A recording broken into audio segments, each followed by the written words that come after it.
To this end, I devised several forms of disciplinary procedure. One was known as the switchboard. Electric drills that can be turned on at any time are clamped against the subject's teeth, and he is instructed to operate an arbitrary switchboard to put certain connections in certain sockets in response to bells and lights. Every time he makes a mistake, the drills are turned on for 20 seconds. The signals are gradually speeded up beyond his reaction time. Half an hour on the switchboard and the subject breaks down like an overloaded thinking machine. The study of thinking machines teaches us more about the brain than we can learn by introspective methods. Many subjects are vulnerable to sexual humiliation.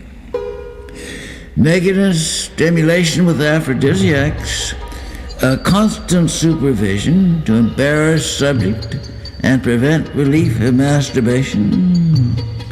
Erections during sleep automatically turn on an enormous vibrating electric buzzer that throws the subject out of bed into cold water, thus reducing the incidence of wet dreams to a minimum.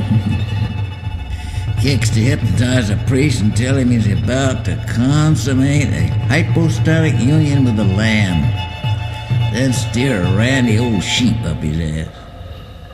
After that, the interrogator can gain complete hypnotic control.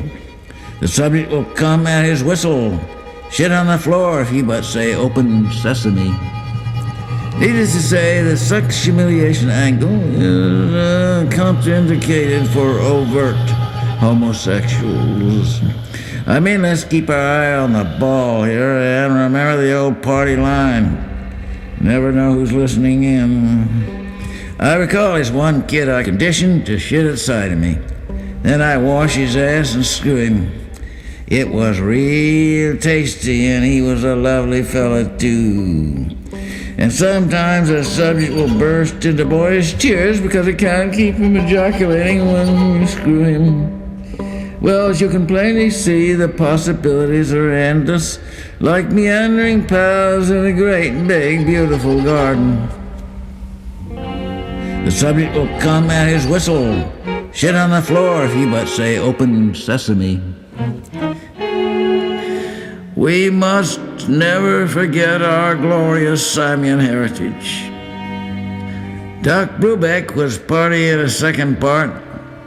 A retired abortionist and junk pusher, he was a veterinarian actually, recalled to service during the manpower shortage. Well, Doc had been in the hospital kitchen all morning, goosing the nurses and tanking up on coal gas and Clem. And just before the operation, he sneaked a double shot of nutmeg to nerve himself up. I had a yahe hang over me and in no condition to take any of Braubeck's shit. First thing he comes on with, I should start the incision from the back instead of the front, muttering some garbled nonsense about being sure to cut out the gallbladder and would fuck up the meat. Thought he was on the farm cleaning a chicken. I told him to go put his head back in the oven, whereupon he had the effrontery to push my hand, severing the patient's femoral artery.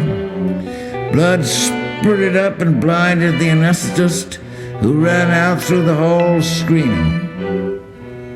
Brubeck tried to knee me in the groin, and I managed to hamstring him with my scalpel. He crawled about the floor, stabbing at my feet and legs. Violet, that's my baboon assistant, the only woman I ever cared a damn about, really wigged. I climbed up on the table and poised myself to jump on Brubeck with both feet and stomp him when the cops rushed in. Well, this rumble in the operating room, this unspeakable occurrence, as the super put it, you might say was the blow-off. The Wolfpack was closing for the kill. A crucifixion, that's the only word for it. Of course, I made a few dumb heights here and there, who hasn't? There was the time me and the anesthetist drank up all the ether and the patient came up on us. And I was accused of cutting the cocaine with Sandy Flush. Violet did it, actually. I had to protect her, of course. So the wind-up is we are all drummed out of the industry. Not that Violet was a bona fide croaker. Neither was Brabeck. For that matter, even my own certificate was called in question. But Violet knew more medicine than the Mayo Clinic. She had an extraordinary intuition and a high sense of duty. So there I was, flat on my ass with no certificate. Should I turn to another trade? No, doctoring was in my blood. I managed to keep up my habit performing cut-rate abortions in subway toilets. I even descended to hustling pregnant women in the public streets. It was positively unethical. Then I met a great guy, Placenta Juan, the afterbirth tycoon. Quackyodle Cannibal Society initiates bite off noses and ears. A coprophage calls for a plate, shits on it, and eats the shit, exclaiming, that's my rich substance. Gentle reader, the ugliness of this spectacle buggers description. Who can be a cringing, pissing coward, yet vicious as a purple-assed mandrill, alternating these deplorable conditions like vaudeville skits? Who can shit on a fallen adversary who, dying, eats the shit and screams with joy?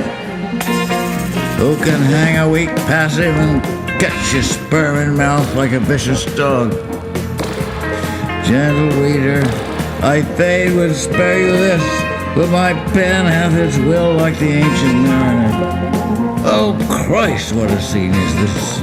Can tongue or pen accommodate these scandals? A beastly young hooligan has gouged out the eye of his confrere and fucks him in the brain. This brain atrophy already and dries grandmother's cunt.